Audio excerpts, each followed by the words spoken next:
The shock of heresy. For over 2,000 years, Egypt stood as the very definition of stability. The Nile rose and fell with clockwork precision. Temples stretched toward the heavens.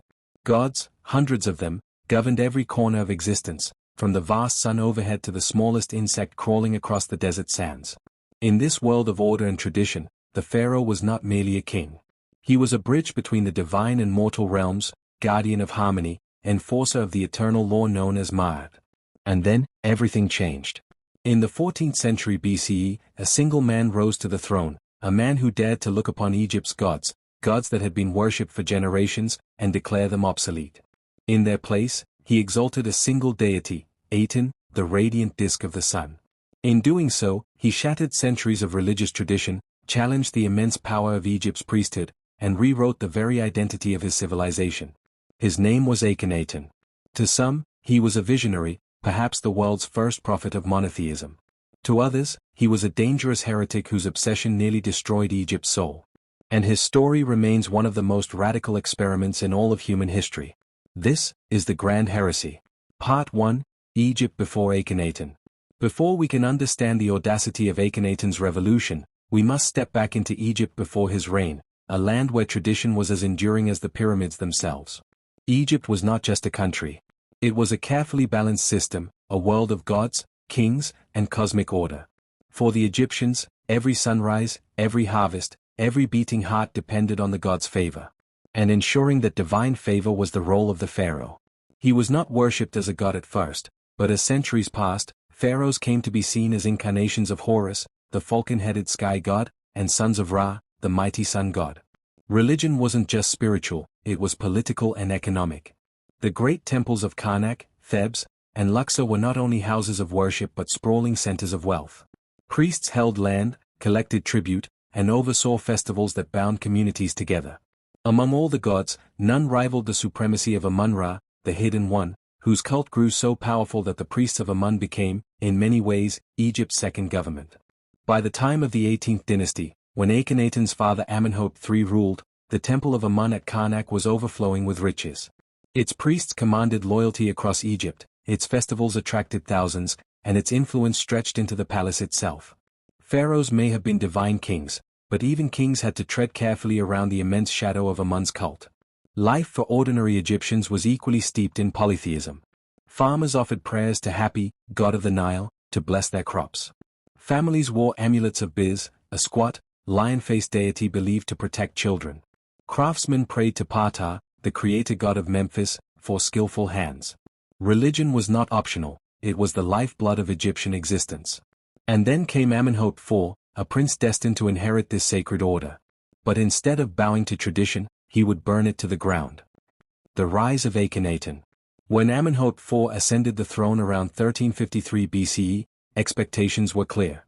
He was to follow in the footsteps of his father, Amenhotep III, a pharaoh who had overseen one of Egypt's most prosperous eras. Under Amenhotep III, temples flourished, diplomacy thrived, and Egypt's influence stretched across the Near East. But Amenhotep IV was different. Even in the earliest years of his reign, cracks appeared in the seamless facade of tradition. A prince set apart. From childhood, the young prince may have felt overshadowed. His father, Amenhotep III, was a towering figure, a king remembered as the dazzling sun. He left behind colossal statues, monumental temples, and an empire at its height. To step into such shoes would be daunting for any heir. Yet Amenhotep IV was not content to simply preserve his father's legacy. Where others saw continuity, he saw stagnation. Where others bowed to Amun, he looked upward to a different vision of divinity, the blazing disk of the sun itself, Aten. Some scholars argue that the seeds of Atenism were planted during his father's reign. Amenhotep III had already elevated the Aten in art and inscriptions, perhaps as a way to balance the overbearing power of Amun's priests. But while the father merely flirted with the cult of Aten, the son would take it to extremes. Coronation and first moves. Upon taking the throne as Amenhotep IV, the young pharaoh initially followed convention. He honored Amun, participated in traditional rituals, and presented himself as Egypt's dutiful ruler. But beneath the surface, something was shifting. Very early in his reign, he began commissioning temples, not for Amun, not for Ra, but for Aten. These structures were unlike anything Egypt had seen before. Built with speed and openness, they stood bathed in sunlight, with no roofs to block Aten's rays. Unlike the shadowy sanctuaries of Amun, where priests whispered in the dark, Aten's temples celebrated openness and light. Imagine being an ordinary Egyptian witnessing this change. 4 generations, worship had been mediated by priests in vast, echoing halls. Now, suddenly, you saw your pharaoh standing under the open sky, raising offerings directly to the sun itself. It must have felt both thrilling and disorienting. A pharaoh unlike any other. But it wasn't only religion that marked Amenhotep IV as unusual. His very image defied expectation. Egyptian art had long been rigid, formulaic. Pharaohs were shown as muscular, eternally youthful, almost godlike in perfection. Yet depictions of Amenhotep IV revealed elongated limbs, narrow faces, swollen bellies. His family, too, appeared in scenes with startling intimacy, pharaoh and queen holding their daughters, kissing them, basking together beneath Aten's rays. Was this realism, an honest depiction of the royal body? Or was it symbolic, meant to emphasize their unique connection with Aten, blurring lines between male and female, human and divine? We may never know. But one thing is clear, this was no ordinary king. The break with tradition. As the years passed, Amenhotep IV's devotion to Aten deepened, and so did his defiance of Egypt's traditions. He began sidelining Amun's priests, redirecting wealth and attention to his sun god. The great temple of Karnak, once the beating heart of Egypt's religion, suddenly faced competition from Aten's open-air shrines. And then, in the 5th year of his reign, he made the most radical move yet. He changed his name. No longer would he be Amenhotep IV, Amun is satisfied. He renamed himself Akhenaten, effective for Aten. With that single act, he severed ties with centuries of tradition and declared loyalty to a single god. For the priests of Amun, this was nothing short of war.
By his 5th year on the throne, Akhenaten had gone far beyond subtle gestures of devotion to Aten. What began as quiet preference became a thunderous proclamation. The age of many gods was over. Aten alone was supreme. The decree of Aten's supremacy. 4 centuries, Egypt's religious landscape had been a vast constellation of deities. From Osiris, lord of the underworld, to Atha, goddess of love, to Thoth, the scribe of the gods, each had their role in the cosmic balance.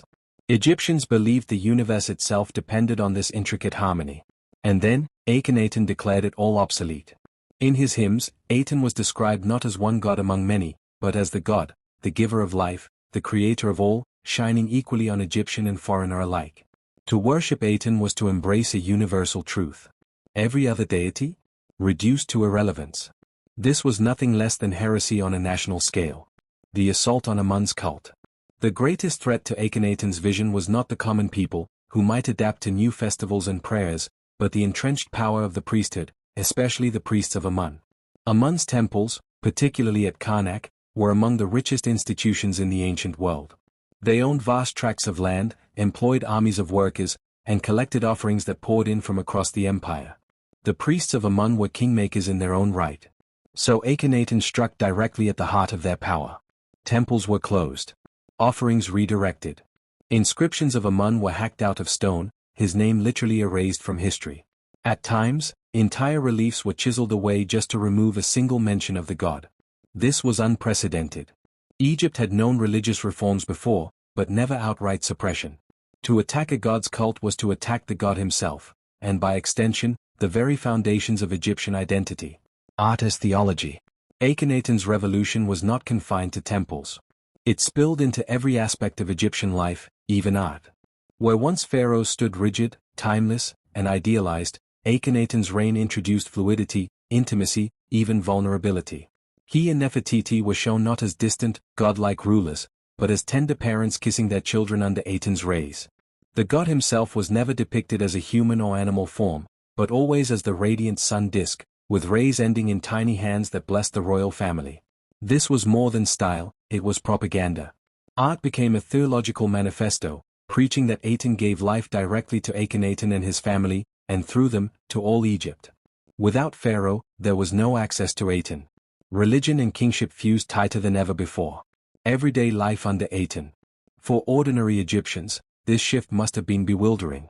Imagine growing up praying to dozens of gods, each tied to your family, your work, your town, then suddenly being told those gods were powerless, even forbidden.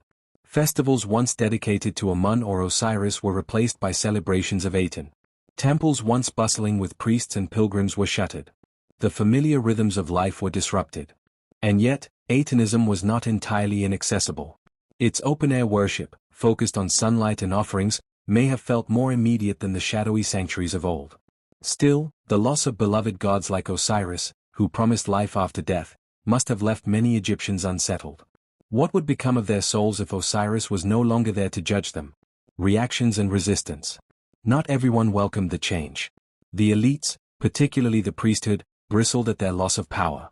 Diplomats and generals, too, may have worried that Egypt's strength abroad was being undermined by obsession at home. But Akhenaten pressed forward, relentless. He wasn't content with reforming Egypt's religion. He wanted a clean break, a new world, a new order. And to achieve it, he would abandon Egypt's ancient capitals and build an entirely new city, dedicated solely to Aten. The Grand Heresy was no longer just an idea. It was becoming a reality carved in stone. Microphone. The Grand Heresy was no longer a whisper. It was a roar that echoed from the Nile to the desert sands. And like all revolutions, it carried consequences far beyond the imagination of the man who began it. A nation in religious upheaval. Microphone for ordinary Egyptians, the change was disorienting. Generations had been raised on the comforting cycle of countless gods. Osiris promised life after death. Aten brought joy and fertility. Anubis guarded the passage to the afterlife. Now, in the blink of an eye, these gods were silenced. Film projector visual cue. Pan across carved reliefs of Osiris and Anubis with chisel marks where their names were erased. Fade into open-air Aten temples under bright desert sunlight. Microphone imagine being a farmer along the Nile. The festival of Opet, once a dazzling parade of Amun's statue carried through the streets of Thebes, was suddenly gone. Instead, you were told to lift your eyes to the sun itself, to Aten, who needed no image, no temple walls, only light. But the human soul clings to the familiar. And whispers of resistance must have stirred in village homes and crowded markets. Even if they outwardly bowed to Aten, many likely still prayed in secret to the gods of their ancestors. Economic earthquake. Microphone religion was not just belief, it was the beating heart of Egypt's economy. And Akhenaten's heresy tore into that heart. Film projector visual cue, show ruins of Karnak's massive temple complex. Overlay graphics of storehouses, fields, and livestock to highlight the scale of wealth. Microphone the temples of Amun had controlled enormous wealth, farmland, herds, workshops, even fleets of boats. Their priests employed thousands. By closing Amun's sanctuaries and redirecting offerings to Aten, Akhenaten destabilized this system overnight. For the temple workers, this meant lost jobs. 4 merchants and artisans, lost contracts. 4 priests, lost power. All of this wealth now flowed into the king's new cult. And yet, the pharaoh's focus on Aten left Egypt vulnerable in other areas. Tribute from vassal states in the Near East dwindled. Letters from desperate governors, pleading for Egyptian support against invading enemies, went unanswered. Akhenaten's gaze was fixed on the sun above, not the crumbling empire around him. The diplomatic fallout. Microphone. For centuries, Egypt had been a dominant force in international politics, balancing diplomacy with shows of military might. But during Akhenaten's reign, that balance tipped. Film projector visual cue. Display excerpts from the Amarna letters, cuneiform tablets with faded script, highlighting urgent pleas for help. Microphone. The Amarna letters, clay tablets discovered centuries later, reveal the voices of Egypt's allies and vassals. Kings of Canaan, Syria, and beyond wrote desperate messages, "Send us troops, send us gold, send us chariots." But the pharaoh remained silent. His empire's borders burned while he composed hymns to the sun. Egypt's once feared military strength faltered. Its reputation as protector of allies diminished. Some scholars suggest that by the end of his reign, Akhenaten had weakened Egypt's global standing, undoing much of his father's hard-won diplomacy. The growing resentment.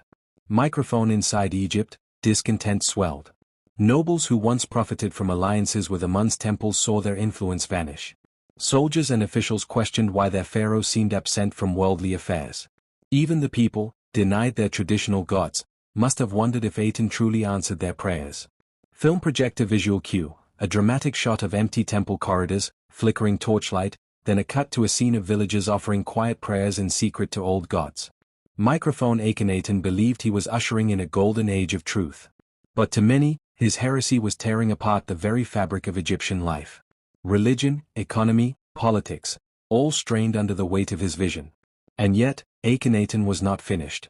He would double down, abandoning Egypt's ancient capitals altogether to build a city unlike any before, a city where Aten would reign supreme, and he alone would serve as the god's living prophet.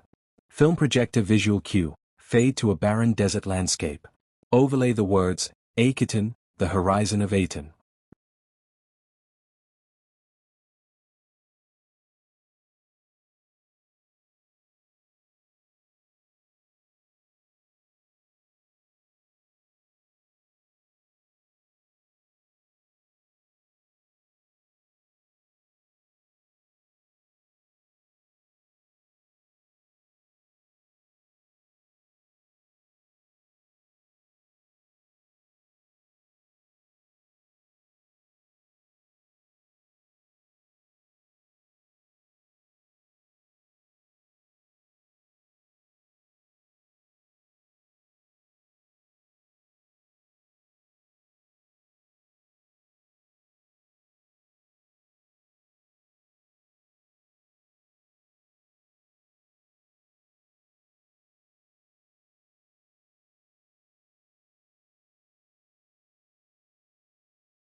Microphone.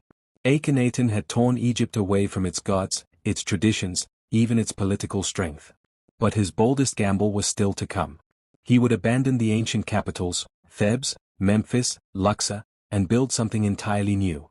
A city not for Egypt, not for its people, but for a single god, Aten. Akhenaten, the horizon of Aten. Film projector visual cue, aerial shot of the Amarna plain, sun rising over barren cliffs. Reconstructive animation overlays ruins with vibrant palaces, open-air temples, and houses. Microphone on a desolate stretch of desert between Memphis and Thebes, Akhenaten raised Akhenaten, the horizon of Aten. Within a few short years, a sprawling city appeared almost overnight. Palaces gleamed with painted walls. Wide streets stretched to open-air temples. Thousands of workers were brought to populate this sacred space. But Akhenaten was not built for ordinary Egyptians. It was a stage, designed to glorify Aten and, above all, Akhenaten himself. Every stone whispered his devotion, every relief proclaimed his singular vision. Isolation of the pharaoh. Microphone. Yet in building this city, Akhenaten isolated himself from the rest of Egypt. He left behind Thebes, with its ancient temples, its bureaucracies, its people. Instead, he surrounded himself with courtiers loyal only to Aten and to him. Film projector visual cue, show Akhenaten and Nefertiti receiving offerings beneath Aten's rays, contrasted with empty courts of traditional temples. Microphone. Here, in Akhenaten, Pharaoh lived not as a ruler among many gods, but as the sole voice of the sun. But while he basked in Aten's light, darkness spread across the empire. Empire in decline. Microphone. Beyond Egypt's borders, chaos was rising. The Amarna letters revealed desperate cries from vassal states. Hittites and other rivals pressed in. Without military support from Egypt, allies faltered. The empire, once feared and respected, began to crumble at the edges. Film projector visual cue, animated map of the Near East, showing Egypt's shrinking influence as neighboring empires expand. Microphone. Akhenaten, however, seemed unconcerned.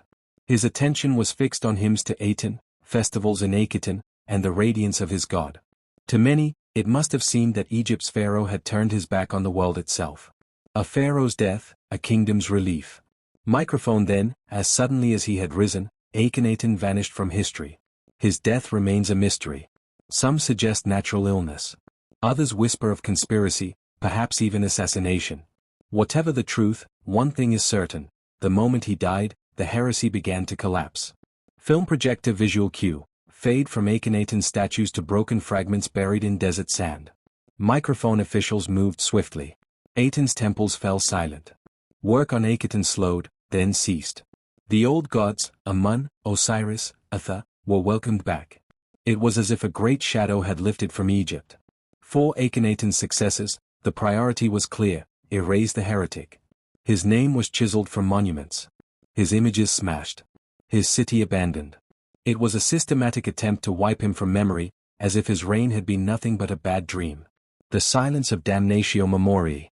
Microphone. To the Egyptians, memory was eternal life. To erase a name was to kill a soul. And so, Akhenaten suffered the greatest punishment of all, damnatio memoriae. Pharaohs who followed, even his own son Tutankhamun, restored the old gods and declared the heresy an aberration never to be spoken of again. Film projector visual cue, close-up of inscriptions with Akhenaten's name hacked out.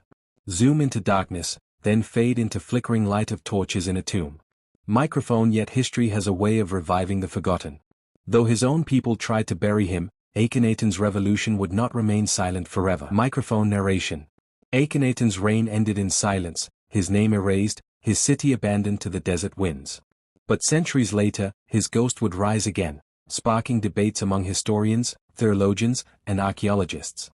Was he a tyrant blinded by zeal? Or was he humanity's first visionary of monotheism? A radical before his time. Film projector visual cue, slow pan across the hymn to Aten, carved in stone, fading into footage of modern churches, mosques, and synagogues. Microphone. The idea of one God, supreme above all others, seems common to us today. But in the 14th century BCE, it was unthinkable. Akhenaten's Aten was not just a local deity elevated above others, he was everything.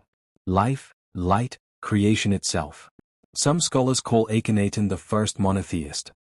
His hymns to Aten even echo passages that would later appear in the Psalms of the Hebrew Bible. Could this heretic pharaoh have planted seeds that would bloom in future faiths? Or was it coincidence, a fleeting vision lost to time? Visionary or tyrant? Microphone. Yet even as we marvel at his radical theology, we cannot ignore the human cost. By silencing Egypt's gods, Akhenaten tore apart centuries of cultural tradition. His religious police erased images of beloved deities. His neglect of foreign policy allowed Egypt's empire to weaken. His obsession with Aten consumed the resources of a nation. Film projector visual cue. Contrast between joyous depictions of Akhenaten's family in Amarna art and scenes of empty, crumbling temples. Microphone. Was he a prophet of truth, ahead of his time? Or a ruler whose arrogance nearly doomed his kingdom? The answer, perhaps, is both. The rediscovery.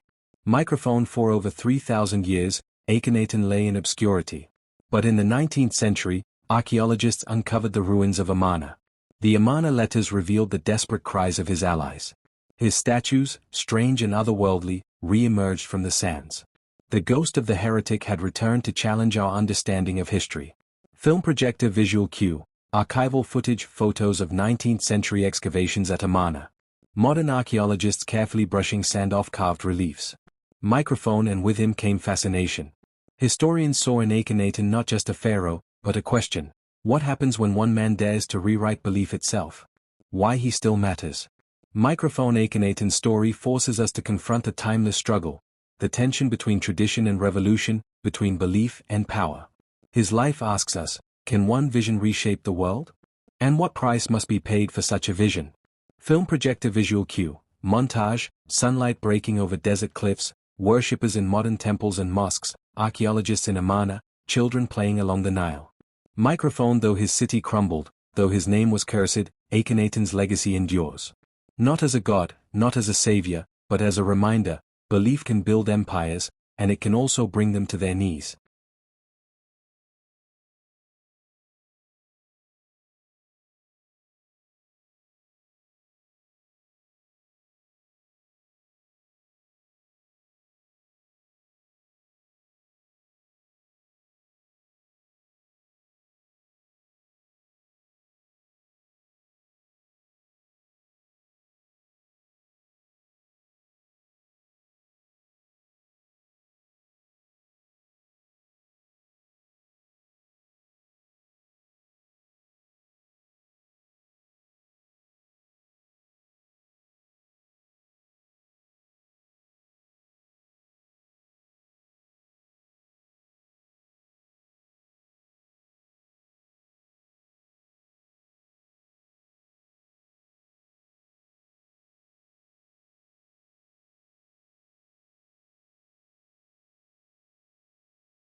Microphone narration, soft, reflective tone.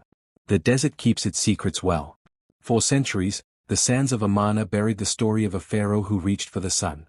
A man who silenced 1,000 gods, who built a city of light, who dreamed of truth, and paid the price of heresy. Film projector visual cue, wide shot of the Amarna plain at sunset. Drone footage fading into ruins, the outlines of palaces and temples barely visible. Microphone. Akhenaten reminds us of something eternal. Belief has power. It can inspire, unite, transform. But it can also divide, destabilize, and destroy. His was a dream too bright to last. And yet, even in failure, his vision lingers, like the rays of Aten, reaching across centuries. Closing reflection. Microphone. So who was Akhenaten? A prophet before his time? A tyrant drunk on his own vision? Or simply a man who dared to defy tradition in a world that could not bear such change? Perhaps he was all of these at once. And perhaps that is why his story still grips us today.